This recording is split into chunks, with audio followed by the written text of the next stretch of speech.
What happens when you achieve the life that you thought you wanted, but you still feel something deeper calling you? Today, I'm joined by former actor Andrew McFarlane for a conversation about awakening, identity, consciousness, and the search for what's actually real beneath the performance of everyday life. We talk about religion, psychedelics, ego death, meditation, existential questioning, the illusion of success, and the difference between belief and true knowing. This episode became a very deep philosophical exploration into what it means to awaken, reconnect with yourself, and navigate life after the veil begins to lift. Here's my conversation with Andrew McFarlane. Thank you for being with us, Andrew. Thank you for inviting me here. Happy to be here. So I would love to go back to just getting to know who you were before this shift happened. I know that you said that you started meditating when you were young without really knowing that you were meditating. Mm. But before that moment happened in your 20s when things began to shift, how did you see the world and who were you in the world? Good question. I tend to make this distinction in the sense that I think sometimes people have this idea in their mind that now I'm on my spiritual journey. Like, okay, I had an awakening. And now I'm a spiritual person. And I don't tend to see things that way because I believe and feel and experience that everything is within this context, right? If the world is a spiritual world, whether you're knowingly in that or not, it doesn't change the context of your life. And so for me, I'd always been a very curious child. I remember being, because I was raised Christian, and I remember being in elementary school and or it was actually preschool, and they were teaching us about the creation story, basically, of like God created Adam out of sand and then turned his rib into Eve, and all of these things. And I remember being at that age and having a few thoughts. One, if I really buy into this story right now, this could really color my life in a pretty significant way. And then also having these feeling. I remember literally where I was walking to the restroom in preschool, and then having this sense of like remembering, like I was somewhere before this and I was in a void before this. And so I'm like, how does that correlate to the story that I'm being told? But okay, I'll kind of like keep this with a grain of salt. And so I say all that because for me, I'd always been a bit aware and sensing that everything that I was experiencing in this reality wasn't the full story, uh, but also still, like, I believe many people living with very deep existential questions that I was attempting to absorb through this like lens of Christianity, and then eventually got to the point where uh, I started asking questions that the religion couldn't answer, that just didn't make sense, just logically and even plausibly from the kind of context of the way that we are taught to think of God, like anthropomorphizing God as this like supremely benevolent human, but having human desires and like, and thoughts, like being rageful and and I'm like, okay, well, God made this whole thing up, which means that God didn't really need to create hell if he didn't want to. And if he knows everyone's destiny because God is omniscient, all knowing, all present, why would he even create people knowing that if they have free will, they would still choose to make decisions that would send them to hell eternally? And then God has also created my soul. None of this makes sense. Which, but also I was talking to a friend the other day about this, which I don't know if you've witnessed. There's what seems to me to be a new kind of wave and surge of people converting to Christianity, at least in like circles that I'm in, which I find super interesting, because what I observed doesn't seem to be people who were raised Christian. It's usually people who were raised atheists, and then they're kind of going to, and we were kind of talking about like, why do we think that is? And my sort of loose theory around this is that I believe it's because in the New Age spiritual movement, unlike what I would say, which is still considered New Age, but like when you look at people like Ram Dass and other people who in the 60s kind of started introducing systems of yoga and Buddhism into the Western world from other yogis who had traveled to the West before, like Swami Vivekananda and other people in that lineage, they were really devoted. Like these people, Ram Dass, if people don't know his story, he used to be a Harvard professor and started doing mushrooms and acid and just blew his mind open. And he was like, okay, I'm going to India,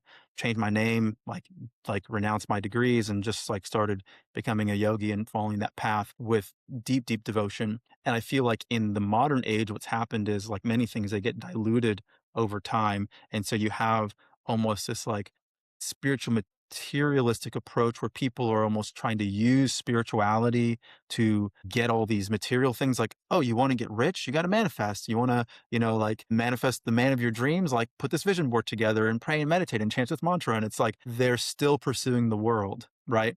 And in some ways, it's just packaged differently, right? And also, I believe that sometimes people get caught in this chasm between the known and unknown, right? So when you go from, let's say, an organized religion or any idea or thought, and you haven't yet arrived at this deep experience of existential knowing, that's a really uncomfortable place to be. And you Yeah. don't know how long you're going to be there. And it's super difficult and it's very scary. And what I believe happens for a lot of people is they might start to question certain things, whether it's social and societal norms or spiritual ideologies or whatever else it is. And they are left in this, they are coming from a very sincere place and they're left in this abyss. And they're like, does anybody have the answers?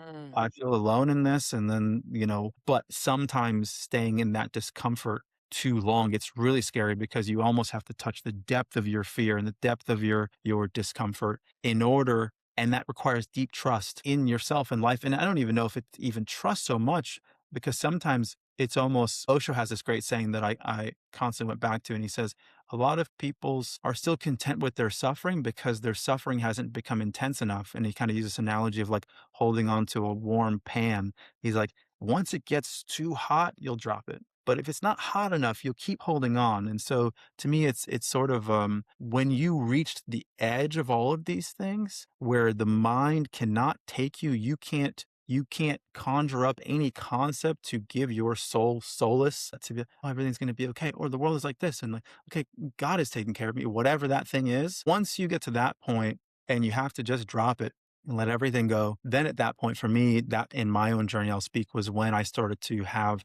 deeper existential experiences and realizations, not from a mental realm, not from a concept that can be very temporarily, comforting, but ultimately, at the depth beyond all of that, the level of your conviction and knowing, because you cannot believe your way. And this is, I would say, a big distinction between the Christian faith and even other practices is you can't believe your way into your realization. And a lot of times in my observation, belief actually keeps you further from the truth because when you believe something, you don't have the deep need to discover and to know. Because in life, really, the truth is there are things you know and there are things you don't know. Where's the room for belief, especially when it comes to spiritual matters, right?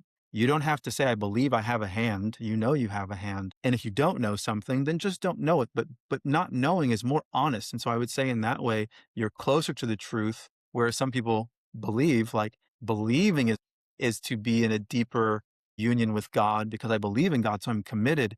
But in some ways, that's a mask. It's actually keeping you from being intimate with the truth because it lacks honesty and humility. Because if most people were truly honest and truly humble, they would admit that they don't know. And that's a scary Yeah. place to be. It's a really scary place to be. And that is, I mean, what you just said is such a good point. Belief versus knowing, and feeling like belief can even block the ultimate knowing that is trying to make its way to you. Mm. So, what was that moment like for you when the knowing came in? One thing I'll share also that I always like to preface, someone once said that it's very easy for today's spiritual experience to become tomorrow's ego trip. And so I say that because things that I share in this can seem really far out and insane depending on what reality you're living in.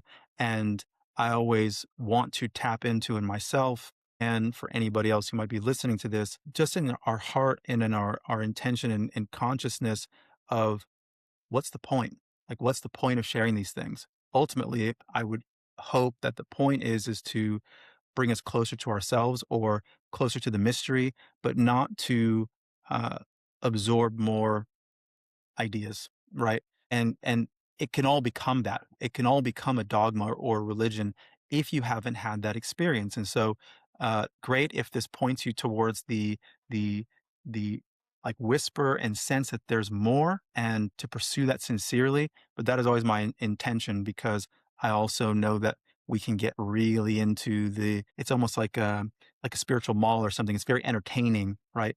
And the point of this for me is actually not to entertain people.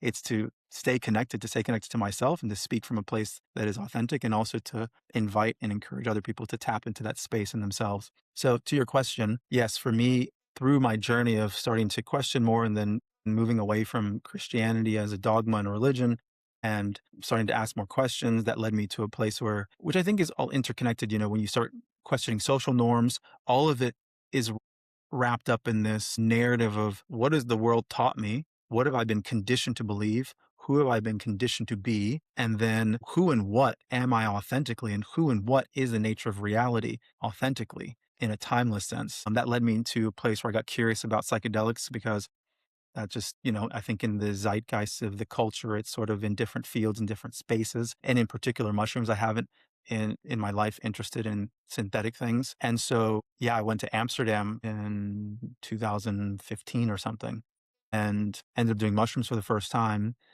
And this, there's really no words for it. At a certain point, I ended up feeling like I was going through this journey of in the beginning having like all this bliss and ecstasy and just being like, oh my God, like I'm so free and liberated now. And then I remember at one point needing to pee. And then I was with my friend and I was like, I'm just gonna pee right here. He's like, Andrew, you can't just pee. Like you can't just pee in the park. You're just in the park. He's like, you need to go into the bush. You need to pee in the bush. I remember being like, no, I don't care. And then I'm like, okay, I'll listen to this. I remember going into the bush and then having this experience with the plants in there where I was like, the plants were like, I was having this feeling of them rejecting me. They're like, I don't want your shame, like, don't come in here to bring your shame into this environment. And I remember being like, almost like getting sick from this feeling of shame actually.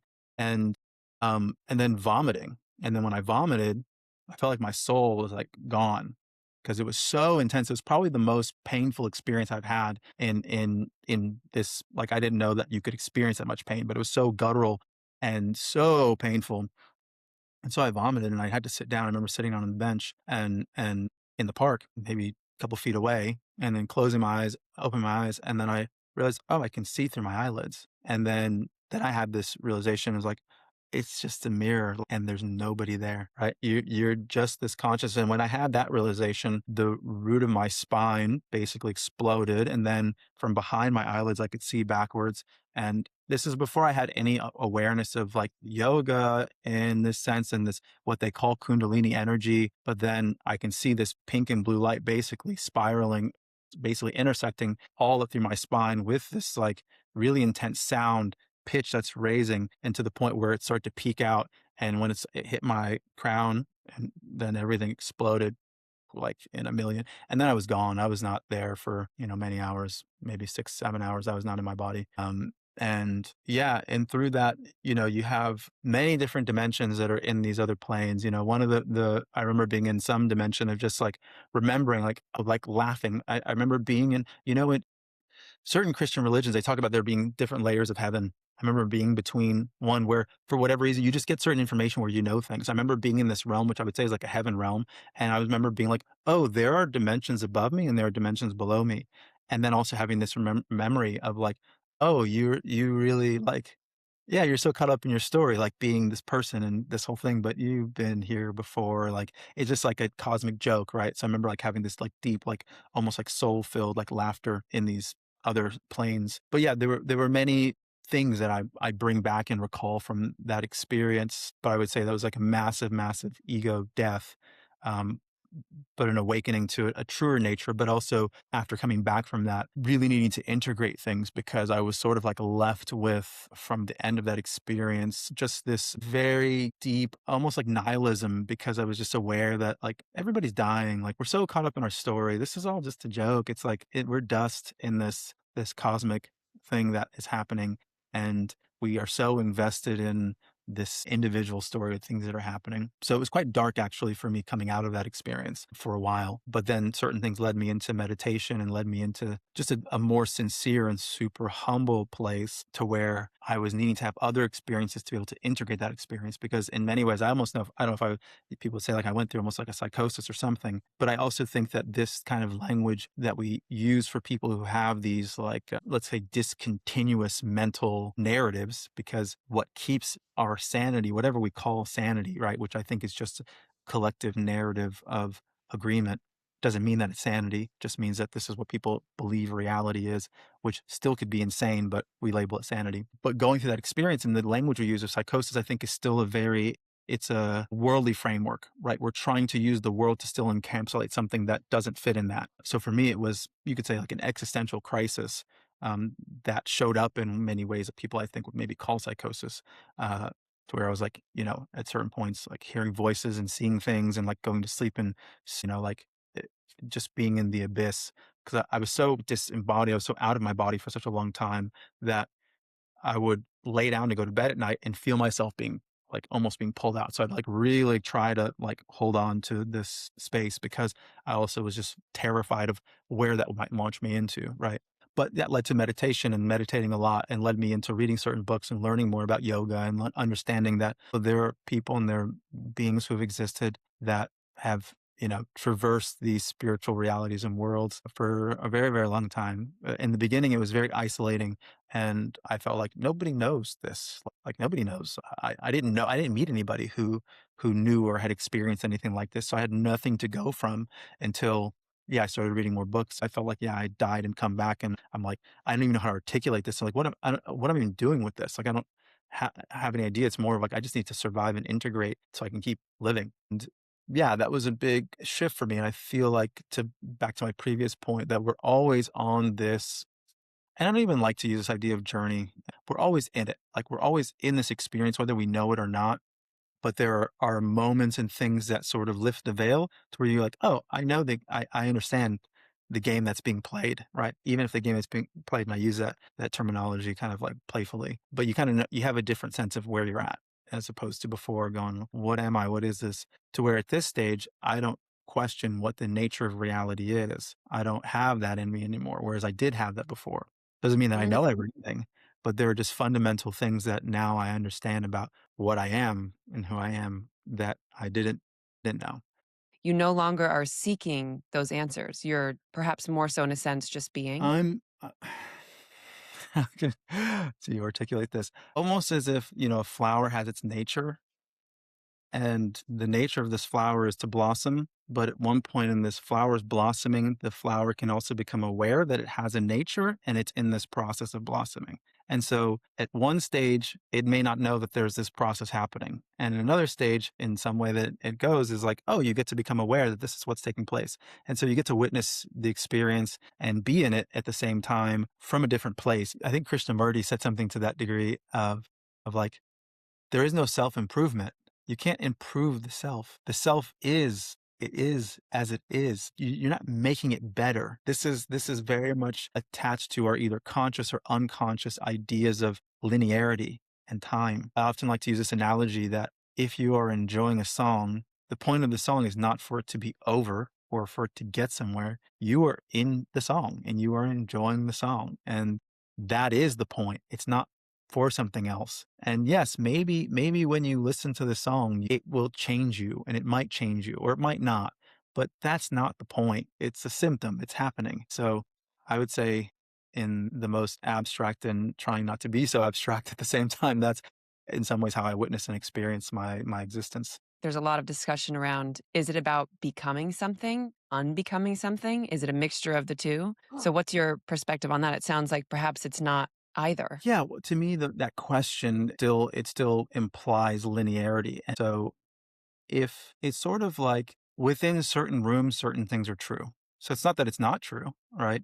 But it doesn't mean that it's ultimately the truth. Like, so as an example, I was watching this talk on YouTube many years back where a devotee was asking Sadhguru, the spiritual teacher, what's the purpose of life? And he said, the reason you ask this question is because you're not in your bliss and you're not in your joy. Because if you were in your bliss and in your joy, you wouldn't be looking around saying, what's the purpose? And so in some ways, I would say that as to the degree that you're not there, then of course your goal is to get there. And so you're like, okay, I want to be in this dance because I'm not on the dance floor yet, but I want to get to the dance floor. And then once you get to the dance floor, then you just dance and you're not thinking about becoming or unbecoming because all those questions and things only live in the dimension of like time and getting somewhere and doing something. It doesn't live in the same dimension of being. Those questions don't arise. It's like you're doing that dance as long as you're doing it. But to me, it's not the ultimate experience. Do you think it's a benefit to people to try and figure things out, or is it more so a matter of being deeply present in their So life? let's say we were to propose it's about being deeply present in your life. How do you do that? You can't live someone else's realization. And a lot of times what happens is I think that when we haven't had the experience, but we've been given like the garments or we've been given the dance moves, but the dance isn't coming from your spirit and soul, you end up unconsciously playing a part, playing a role. Even for me, I would say early on in my journey, there was some unconscious part of me that was caught up in this idea of being the spiritual person and what does a spiritual person do and how does a person talk and how do they walk and blah, blah, blah. Like you don't know that you're doing it, but it's another ego that you have to like start to watch and go, oh, okay, like that one caught me. And there's all these ways that we can get caught and then we get out of it. The reason you know when you're telling the truth and you know that you're lying is because the context of your being is truth. You know, but are you willing and are you courageous to do what you need to do to be in your full self? But for people, get curious, ask Right. questions. I would say if there is any tool to be more present, it's to be hyper curious. Don't take anything for granted. Don't assume you know anything, where you are, what's in front of you. Get really, really curious so that you can witness your life with that innocence of a child and wonder of a child and have more direct contact with the like purest essence of what is always there. Yeah, so it sounds like curiosity and play, in a sense, are ways to remember what you already know. Yeah. When we say remember, right? Like to be a member to, like we say, dismember is to disconnect. To remember is not a cognition thing. It's to reconnect, right? To re-embody the depthlessness, right? Because there's no limit to the depth of our spirit, but to continue to connect to that depthlessness in ourselves. We talked a bit about how struggle can sometimes be the thing that unlocks this for us, or Mm. is the encouragement that pushes us towards this deeper curiosity. What was it like for you? Some might say that you had such an amazing life. You were an actor, you were on TV, you were doing all of these amazing things. So, what was it that led you to wanting to discover more or wanting a different type of life? I would also say I've had an amazing life. I definitely feel that I have.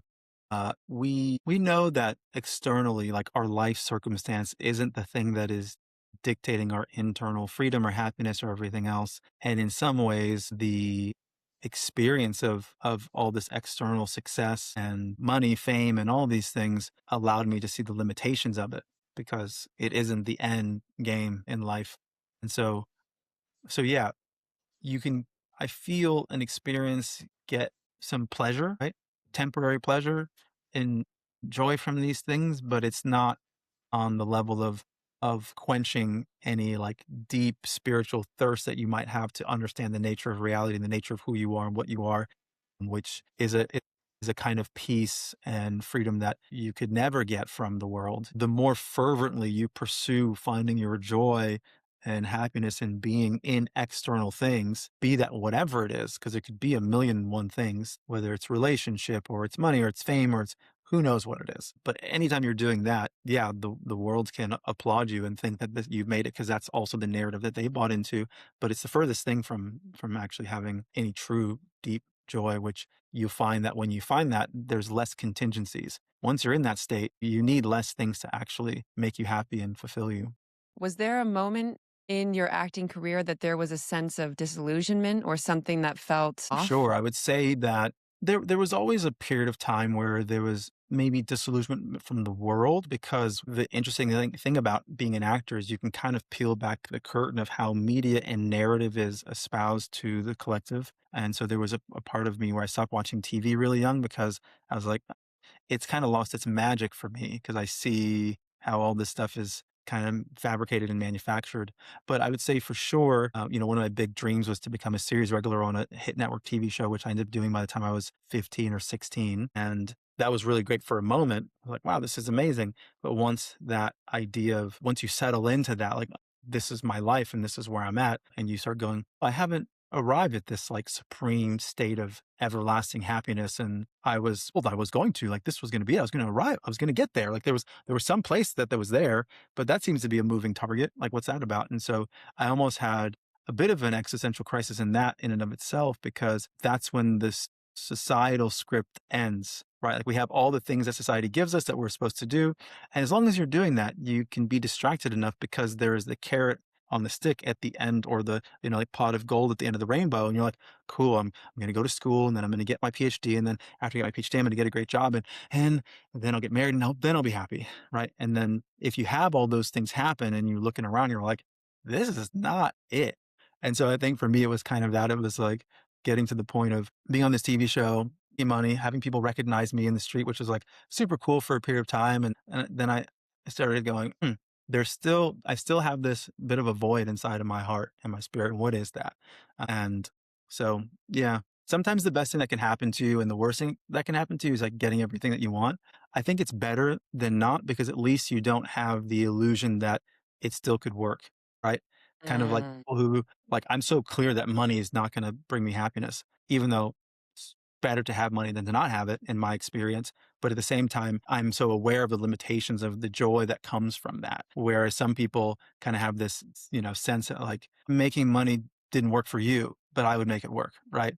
Like Yeah. if I get rich, then I will be happy, even though everyone tells me money doesn't buy happiness. So if that's the case, then I'm like, I would never stop someone from pursuing that. I'm like, but just hurry up, like get rich fast so you can realize it doesn't matter. And then you can kind of do what you're really supposed to do. If there is that still like itching feeling inside of you that you have to do it, okay, great, do it, but just get it over with. So you realize that maybe this isn't everything. Is that when we hit your 20s when you had that experience, or was there a low moment that came I before? wouldn't say I had this like I didn't go into any depression or anything. So I was on the show from the time I was like 15 until 20. In that period of time, that's when it was like, this isn't everything, but I also don't know where else to go. Like, what's the thing? For me on the surface, I still felt quite content and okay, but also was just having this like deeper, subtler, whispering in my spirit of, okay, what is it? And where do I go? And then when do I have time to actually pursue that as well?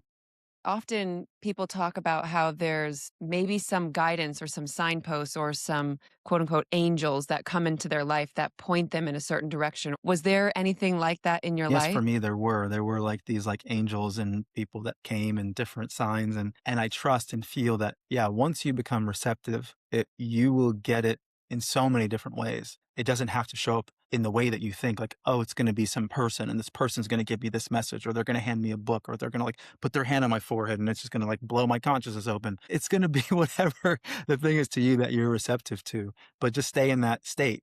And so for me, it showed up in different forms. Sometimes even how I started meditating. I remember I was in Hollywood and it was late at night and I was outside of this bookstore. And this is before I had learned of anything around meditation or yoga in any formal sense. I looked in this bookstore window and there was a book, Be Here Now by Ram Dass. Never heard of Ram Dass, never heard of the book, but something was like, you need to read that book.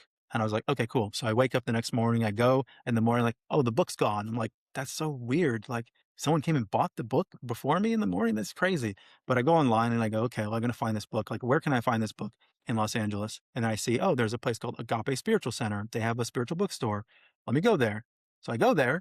And as I'm walking out, I notice, oh, they do meditations every day. Interesting. Cool. So it's just like in my awareness. And then I read this book and I'm like, oh my God, this person, this is the closest thing I've read to someone who's experienced what I've experienced. So it started helping me integrate all this stuff. And then that led me into, going to Agape Spiritual Center every day and meditating and then meditating on my own. And it was a whole process that opened up for me in that way. And it's just the universe, how it brought things together. But if you're truly, truly sincere and you're curious, you just stay with that. It will come, in its right time, in its right way. Right. We talked a bit earlier about the purpose of sharing stories like this, not to just absorb someone's knowledge that someone's sharing, but also a little bit of what you're saying when you were reading Ram Dass. It's sometimes you can have these experiences that are almost a little bit in your subconscious, or there's something that happened that you don't fully understand, but then you hear someone's story and you're like, I remember that now. I remember that thing that happened to me, or that vision, or that thought that I had, or that Right. feeling that I have. And they're now saying that they've experienced it too. Maybe there's something more to it. Mm. Yeah, I would say even then too, like prior to me having like a massive Kundalini awakening, I had other minor Kundalini awakenings in my younger years, but I didn't know that that's what they were. They were just these experiences where, everything in my energy like this, like just like went into complete balance and I could feel almost like myself being breathed and like the room breathing. And I was like, I'm clearly in another dimension right now. And I don't have any language for it, but it's more real than the previous place that I was existing. And there are very likely, yes, people who've had different kinds of experiences that people would say are mystical experiences. And sometimes being able to almost like have the reconfirmation, reintegration solidifies and confirms and re-inspires your ability to deepen that experience more and more. It becomes less elusive and it grounds itself more, which I think is in some ways paradoxical, right? Like this experience of grounding, but also being in this state of experience that's almost impossible to define because it's all energetic. And so, like in the system of yoga, as an example, which I don't know if you know much about, but they have what they call like the eight limbs of yoga. So it is outlined that there are many paths to God. One of the limbs of yoga, they say, is Dhyan yoga. Dhyan yoga is the path of knowledge. You can take bhakti yoga, right, which is like this practice of being enraptured and devotion. It's a path of the heart. But we are a multiplicity of energies. There are all these parts of us that we can follow. If we follow them deep enough, as they say, many rivers lead to the ocean.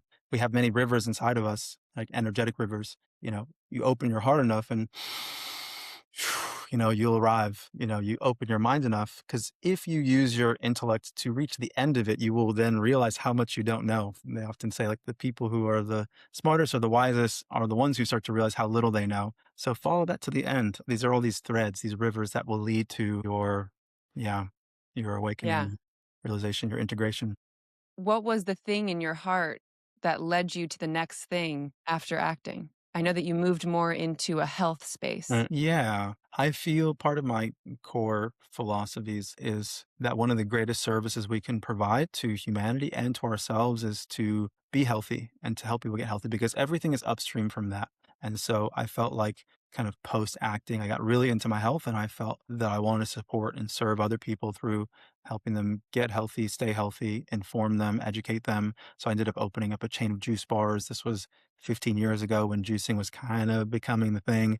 And also for me too, because I started fasting and that was on a health level and spiritual level so profound for me. And I wanted to share that with other people so that they could have this experience, that this, medicine cabinet of just healing is in your body and you just have to stop putting garbage in it, and allow your body to heal. But yeah, for me in my orientation in the last number of years, a lot of it has been focused on helping people be healthy, stay healthy.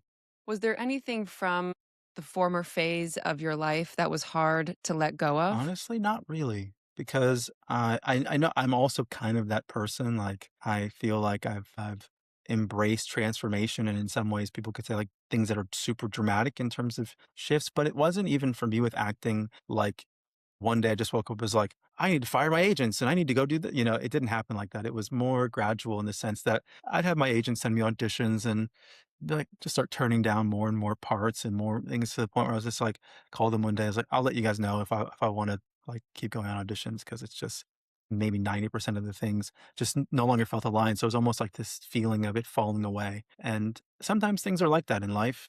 Sometimes things happen really dramatically. You get into some car accident and it just like wakes you up. And then sometimes the leaves just fall off the tree when the season is right. And it felt a little bit more like that. When we think about the spiritual journey, a lot of times people can say that it's a selfish one. What would you have to say to that? Maybe, but also I think it's complex, this idea of even service. You don't know what you give. We think we do, but we don't. And I'll share a story. My mom is like the most beautiful, like bleeding heart. She's so like generous and she's such a giver. My mom is such a beautiful person. So one day my mom tells me the story where she's walking down the street and a homeless woman asked her, "Hey, can you help me with some food?" My mom, of course, is like, "Yeah, of course. Like, let's walk into this Subway right here and we'll get you some food." And the woman at that point proceeds to go and order things for her son and her boyfriend. And like, it was getting to the point where my mom felt overextended, where she was like, "Oh, I was planning on buying something for you and maybe for your son, but now you're ordering, I don't know, $50 worth of stuff." And my mom wasn't really up for that in that moment. But my mom didn't have the ability to say no and say, "Hey, I just felt comfortable giving you this." And I said to my mom, I said, because afterwards my mom was left with this feeling of resentment and being taken advantage of. I said, "Mom, maybe you you thought what you were giving that woman in that moment was food. But maybe what that woman needed to receive is to witness someone gracefully express their boundaries and say, hey, like lovingly, this is what I feel good for. And so it's the paradox of in that moment, you think that you're not giving that person the thing because you have an idea in your head of what giving looks like, but what maybe is being received is something totally different. Because I'm sure we all, anybody listening to this, and I'm sure you included, can look around at people around you who have given you so much just from being a witness to their being, and they don't know they've done that. And that hasn't been their intention either. And you've been like, wow, that person stands as a pillar of like inspiration for me in this aspect of my life. And they're giving me so much through them being authentically who they are. And so I do personally believe that, yes, of course, we can be self centered in this life. And it's not to say that everything that you do is supporting yourself is going to give to people, and you shouldn't be cognizant of that. But I also do believe that one of the greatest gifts we can give the world is to be authentically yourself, because that becomes an invitation for people to witness that. And also, there are people who are like these false martyrs where they are doing the thing that is good because on paper they believe that's who they're supposed to be, but ultimately deep down either harboring resentment or they're disassociated from their real needs and who they really are, which I don't believe that you can authentically really give to people if you're not full. It's like the fragrance of the flower. The flower is just exuding its essence, and people get to appreciate the beauty and the fragrance and everything, but it's not because the flower is like, I'm going to do this thing so I smell good, so that other. And I believe that our life is kind of like that. When you stop having this experience of really being separate from people, you also don't get caught up in your giving. You just do it and you don't have a story around it. You don't get wrapped up in, you don't even feel good about it. Like you just do it because that's what's to be done. Right. Yeah. You're just living the essence of your being, and sometimes that will teach you and tell you to go and like give somebody a hug, and it will, but it's not under this guise of being a good person. I think a lot of people are trying to fulfill this role of being good, but I think being honest and being authentic is also beautiful. Speak to me a little bit about your perspective on I karma. don't use it in the way I think some people would say, oh, you have good karma or bad karma, which sure we can say maybe exists.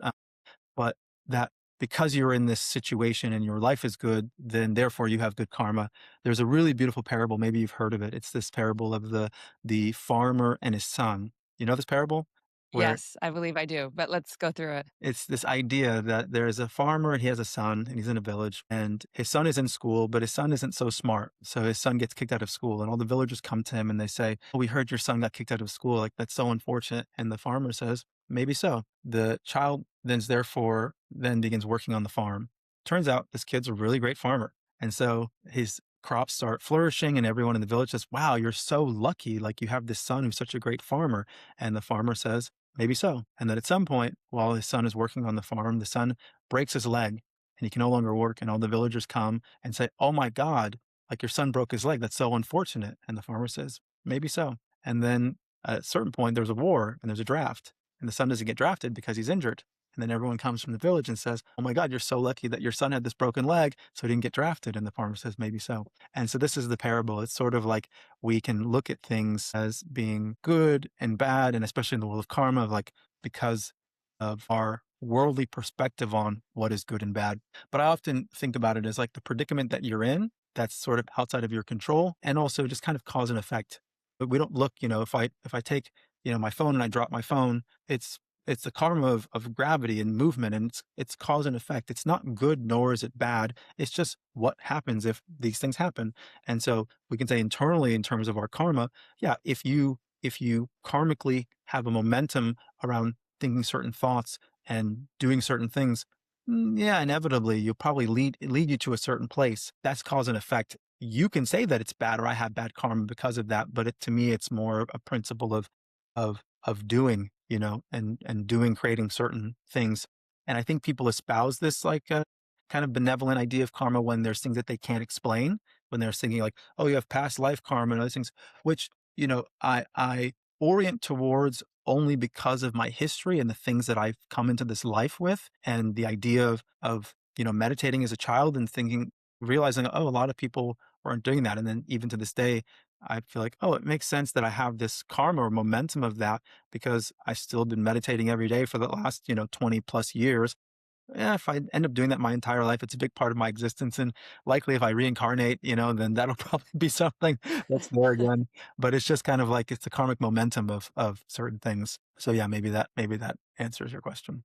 It absolutely does. And it makes me think of, some people would look at the world right now and say that, oh, this world has terrible karma or humanity has terrible karma. That's why there's so much bad things that are happening in the world. What do you have to say to that? Because there's so many people that are feeling lost and hopeless in how the world looks right now. And so if we bring in the perspective of that parable and your own life experience and the wisdom that you've gained, what would you say to people that are feeling that Well, way? the first thing I would say is probably on most objective metrics, we've never lived in a better time.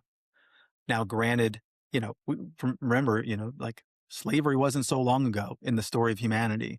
So if we're looking around in the world and going, oh my God, there's so much doom and gloom. And granted, right, like many people on the planet are living many, many different stories. You and I are speaking from a place where we're not having bombs dropped on our head and in a war zone. So like I'm grateful for that. Most people, even in America, have central AC and heating. And they would still be considered living in poverty because that's sort of where our baseline has become. And oftentimes it's usually the people who've had really, really, really hard lives that can come and be grateful for simple things because they're like, I got my friends who love me. My family is there. I'm alive. Life's good. Like that's all they need. But we live in an age of social media where we're kind of seeing the highlight reels of the best of the best. When I was at Agape many years back, there was a guest speaker and she told an amazing story about how she I don't know what her predicament is now, I think MS, something like this. And she was degrading quite quickly. And she had a spiritual teacher who was in Africa. And she was kind of like calling her spiritual teacher, like going through her situation. I'm really struggling to do this. And the woman said, you know what your problem is? You're thinking too much about yourself. Like, I want you for the next 21 days, go and give a gift away to one individual every day for the next 21 days. And so that's what she did. And by the end of it, she started to heal, actually. She started like going from struggling to walk to like running people down to like give them flowers. And that was her medicine. And I would say that this is powerful for a lot of people to be able to think about how can you serve others, but it also depends on what your situation is and why you have this perspective speaking to people who have had super difficult lives because we've also been a witness. I've seen people online who by every justifiable measure have every reason, like if we were to say that there is reasons to be resentful, to be angry, but yet there are people out there who just are these shining lights of they could literally have no arms and no legs and like be going around the world giving motivational speeches and like living such a joyous spirit and presence. And of course it's possible. Like you can find that in you, and there's very likely many people who objectively had greater challenges, and it's not an indication that you should be feeling that way. Now, don't resist it, right? Because I think a lot of times too, people can also get very judgmental. It's like you have to meet that with compassion and love as well. Whatever the Yes. state is, don't meet your depression or your sense of doom and gloom with anger and frustration and non-acceptance. It's like, great, how can I meet this with love and like nurture myself? And oftentimes it's very interesting that we can be more compassionate towards others than we are to ourselves. Sometimes when I'm sitting and I'm meditating, I'm like, allow me to breathe and receive life in the way that I want my mother to breathe. Like, what do I want her to feel? Right? Like, what do I Oh, want that's people I love to beautiful. feel? And let me receive that because I want it for them. And it's easy when I do that, when I channel and tap into that energy. Wow, it's so much easier for me to just have such a profound state of peace. People often ask questions like, what is the point of life? What is the meaning of life? Yes. And these things also unknowingly imply that there is a meaning that is greater than life, right? Like there is something that is literally greater than your life, that is in your life that is going to then fulfill your life, which how could that ever be possible? The meaning Yes. is life. The purpose is life. There is nothing greater than your life. Mm, that And is good. so to separate yourself, to separate the meaning, to believe that there is something else outside of life that is greater than your life it's all in life, right? Even death. We don't know death. This is something that happens in life. Right. So, what would you say to people who are craving a spiritual awakening? I would probably my instinct is to get them to honor that feeling and to become very, very intimate with that feeling, to get out of their head about it, to remove any concepts you have around this feeling of awakening, what that's supposed to be like, like remove all of that and just get really quiet and really, really honest and really sincere and listen to whatever that tells you to do or whatever that tells you to be, right? Because most of the time it's not about doing. Doing is a symptom of being. And it's what is it asking you, and that might be sometimes just to like go in a closet, and pray or go in a closet and be quiet and or it might say listen to this book or it might say call this person, might, go say go, talk to this elderly person. It will tell you and just listen, you know. Yeah. So, the key is to listen and to follow that inner guidance that is always there for everyone. Mhm. Yeah. Wonderful. If people want to connect with you, Andrew, how can they do that? I'm on Instagram at the Andrew McFarlane. That's probably the easiest way. Yeah. Thank you so much for sharing your wisdom. I have a feeling people are going to really take a lot out of this. So, thank you so Mhm. much. Yeah. Thanks for inviting it. It's been beautiful.